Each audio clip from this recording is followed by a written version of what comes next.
Back out here working on this Ferris with a Kawasaki. This video basically just going to be getting the head on, and it was a booger bear. I had to go through some steps. I ended up having to take the head back off because it had a bad valve on the used head that I got. La-di-da-di-da, I should have checked it before I put it on. And anyway, so this is just a step to put the head on. So if you're interested, stay tuned. We'll get right into it.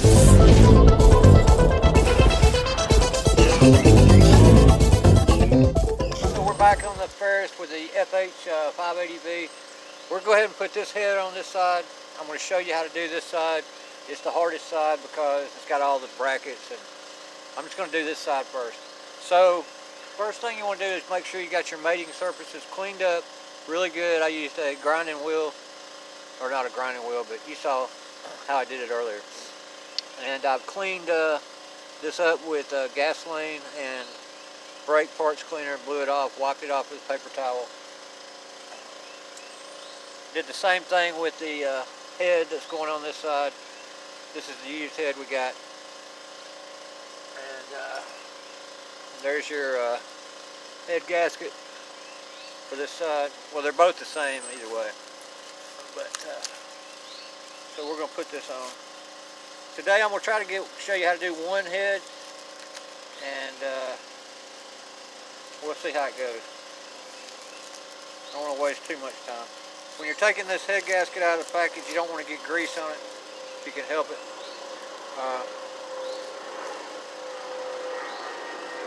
This thing,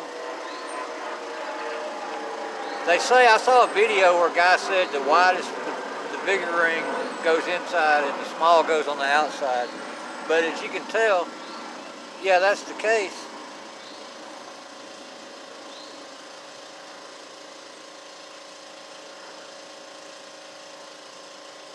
It's like that, but you got an extra hole right here for some reason.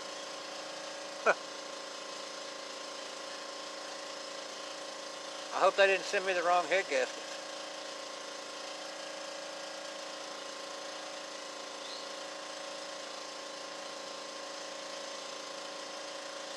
Hold on, we're going to have to stop right here and compare.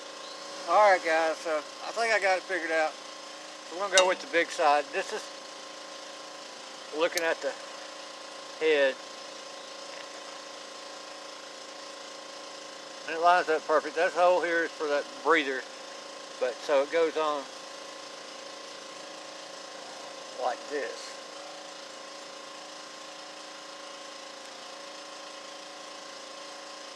I didn't know I was going to be making a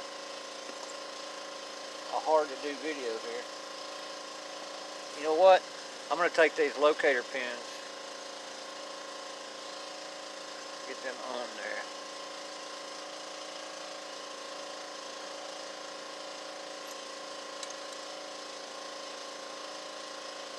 And you want to make sure you line up the locator pins. And then get you a, I would try to start one of these bolts in one of the holes that doesn't have a locator pin in on the top side.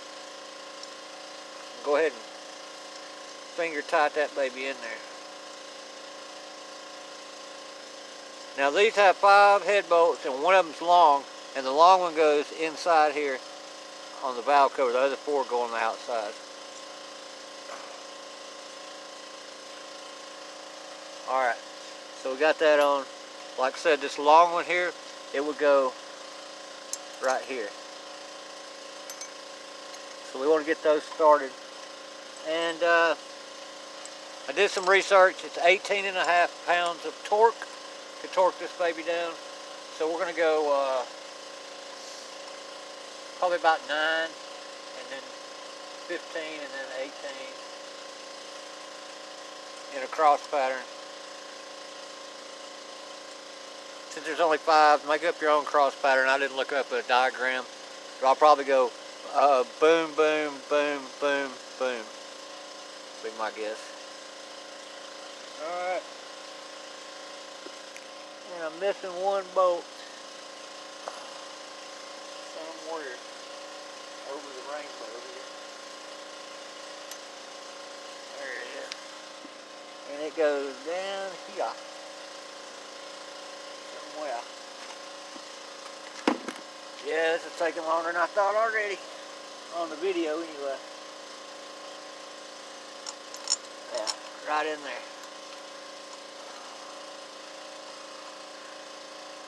Alright, I'm going to get these snug down and just take you can just hand tighten them.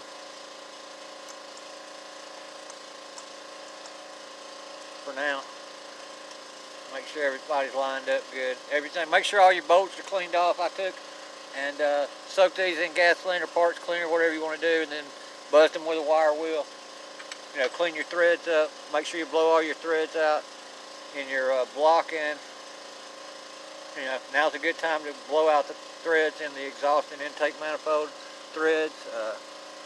Get everything good clean as you can get it. The cleaner the better.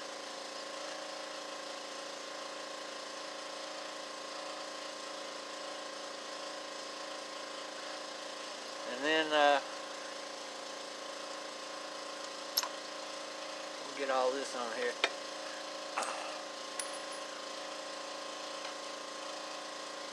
I'm going to go ahead and get this done and torque down, and I'll come back. Hey, just so you know, I'm going to start at 10. 10, and we'll go, this one's going to be kind of hard to get to, but it'll get on there.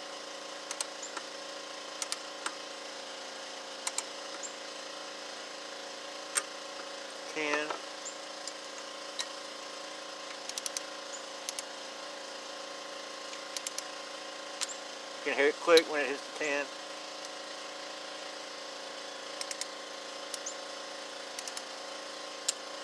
There's 10.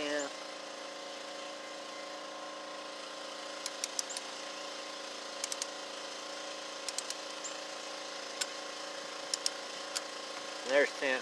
So we'll go back to 18 and do the same thing. I'm probably going to go 19 just for good measure. We'll get that done. And we're good and torqued all the way around now. And now is a good time to go ahead and try to get this heat shield air vent cover on here. It's got a bolt that goes up through the bottom here, and it mounts to the block. And it's kind of a bear to get on there if you wait till you've got the muffler on and everything else.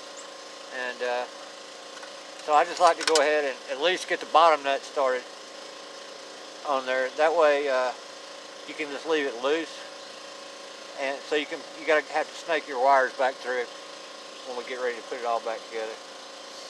So, like I said, it can be a pain because you got this little lip or whatever you want to call it sticking up here, and you got to line the hole up on the bottom, and it's a big pain in the butt.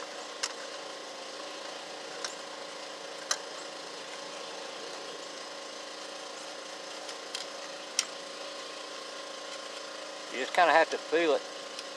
It ain't got no hair around it, so it's not as easy as it sounds. However, if you line these top holes up, that one went right in there. It's never that easy for me. I always have trouble with that. But we've got it. And what you needed to do here,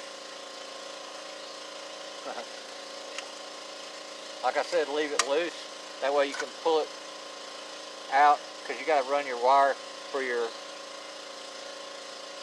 carburetor, solenoid, and you got to get your coil wire in here. So it's got to go behind that, and that goes up over your stator wire.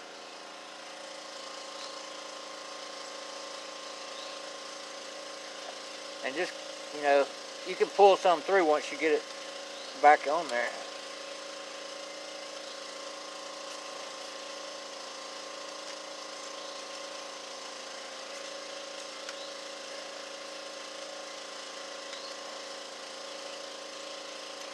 It's just easier to do right now, because this snake's back under here and comes down. Of course, we don't need all that, so we can pull that back through.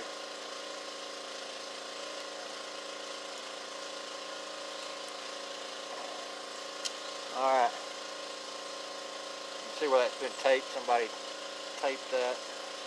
I'm not sure how much I got to leave out. I didn't pay attention when I took it apart. And so your manifold will fit. This will snake right under there like that. And then your manifold goes like this. So you need enough wire sticking up. And then when we come down with the spark plug wire, that'll kind of hold these wires together. And we'll put a little zip tie on here. You want to just make sure it stays away from the flywheel gears. Alright. So that's tightened up. Now there are some attachments that have to go on here.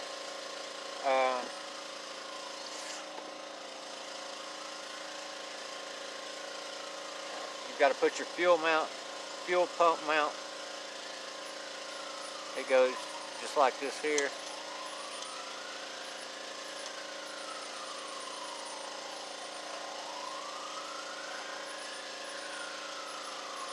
Now it's a good idea too. I'm gonna wait to put this on, but when you're once we get the valves on and set, it's a good idea to go ahead and put your fuel pump, go ahead and mount it to this so you can put your little tube that goes on here, you know, your impulse tube.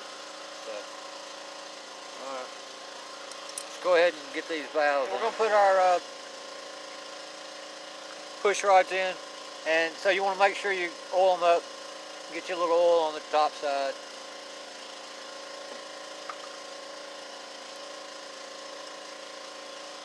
And you just kind of go through the valve guide. There's a little valve guide here.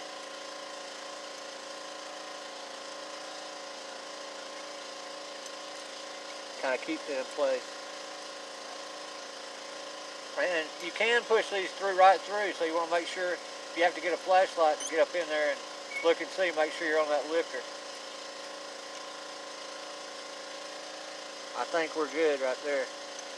You'll know it, but if you've never done this before, get you a flashlight and make sure. And then you can just screw this adjustment out right here.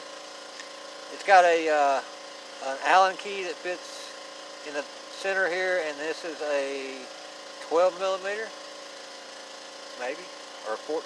I don't know. I'll have to see. But you can get this out.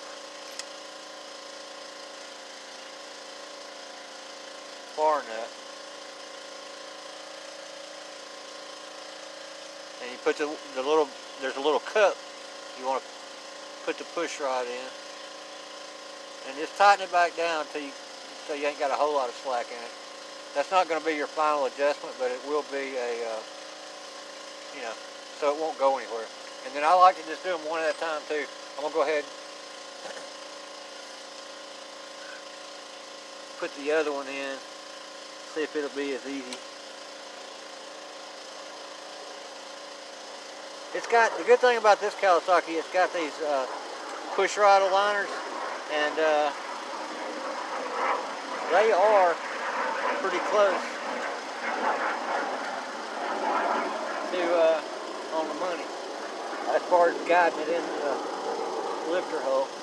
But remember, there is a hole in the back there, and you can push these things right on into the block. You ain't careful. That's what happens when they get too loose and they come off. And you've seen videos of us trying to fish these things out. About the only way to get them out is take the engine apart. So you don't want that. So we're just going to get these finger tight, and we're going to rotate. All right, you see that? There's your intake moving.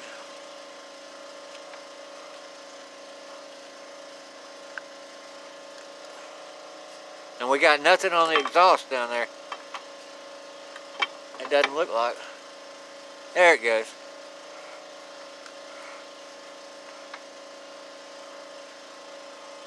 Now we just want to find top dead center again, and we'll adjust this side. I have to cut this video short, and we'll just have to keep continuing it. Sorry it took so long. But we did get this back on. I ended up adjusting the valves. I think the spec was between 6 and 8. on the top, on the intake, and 7 and 9 on the bottom. I just did it 5 for the top, and a little loose 5, which could come out to be about 6, and then the same thing on the bottom, and 7. Anyway, so got it all back on, and I did me a leak down test on it, and it was still leaking out the intake. So I had to pull this whole thing back off.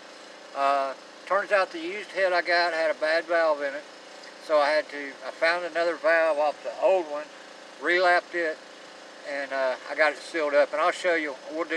Once I get this other head on, I'll do another leak down so you can see where the air. So now this side's sealed up good. Got new valves sealed, guide seals, no more leaking through the intake. And so we'll get on to the next part of the video. I'm just going to go ahead and put this head on off camera, and we'll come back at the next step. So hit that like button, subscribe to my channel, and we'll see you on the next one. Jungle Bob out.